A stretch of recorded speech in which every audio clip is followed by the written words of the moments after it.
were sort of coming down the river, doing about 100, 108, 110 mile an hour, and out of nowhere the stick appeared in front of us, and I don't really remember seeing it, and everyone says as I've hit it, my ski's gone left and taken out Jason as we were going along, and in that phase, yeah, we both started rolling for about 50 metres down the water.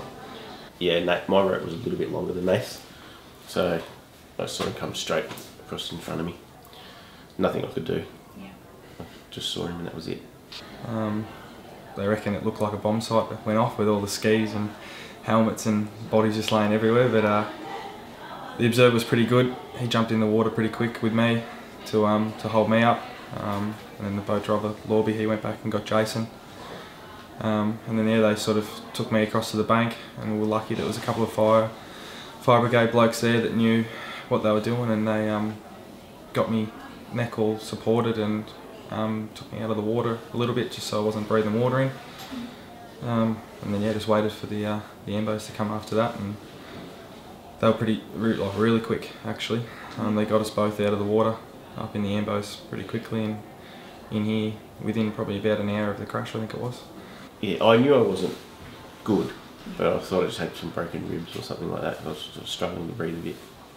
And then the longer we waited for the ambulance, the more the pain came in. And when did you find out, I guess it wasn't until you got back to the hospital and they started doing tests? Yeah, once I got back to the hospital, they I said, I think I've broken some ribs and stuff, and they gave me a scan. They said that the ribs are alright, but you've broken your vertebrae in your back, so that was a bit of a shock.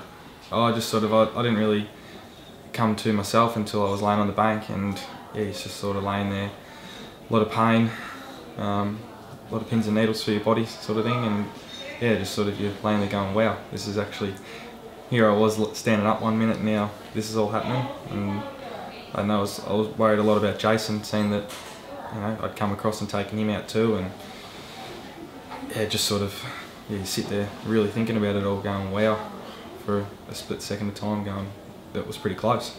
What was the sort of response like from family and friends around you? A lot of shock, only just because, yeah, a lot of messages and rumours that were getting thrown around pretty quickly scared a lot of them.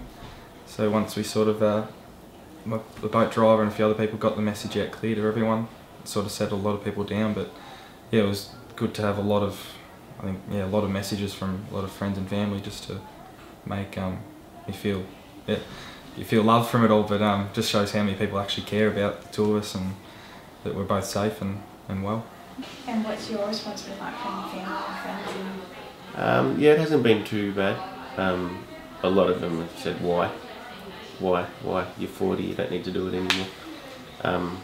My kids have just got involved now and they're racing. I thought it would have a bit more of an impact on them, but they're okay. They don't seem to think they have to quit from it. I think my wife would like me to quit, and my mum. My dad wouldn't. My dad loves me skiing, so he still skis. He's 66 and still races. We're never once were we unsafe. Just a fluke thing that, yeah, something got in the way and caused this to happen. You know the risk, and no one wants to live too far on the edge, but at the same time, we love what we do and we know the risk of it all. Unfortunately, here we learnt there is some big risks in it. What's it going to take, I guess, for me to stop? Yeah. When I can't stand up on a ski. I'll always do it. Next year I can ski veterans with my dad, so that'll be it. That's a hope. Yeah. I love the sport. I know everyone that's in it loves the sport. It's really sad to see someone pass away like we have again, but at the end of the day, like, we all know the risks of it all. And if there's ever a time that you think that that's going to happen to you, I definitely would be pulling the pin out of it. But I can't look at the negatives of it.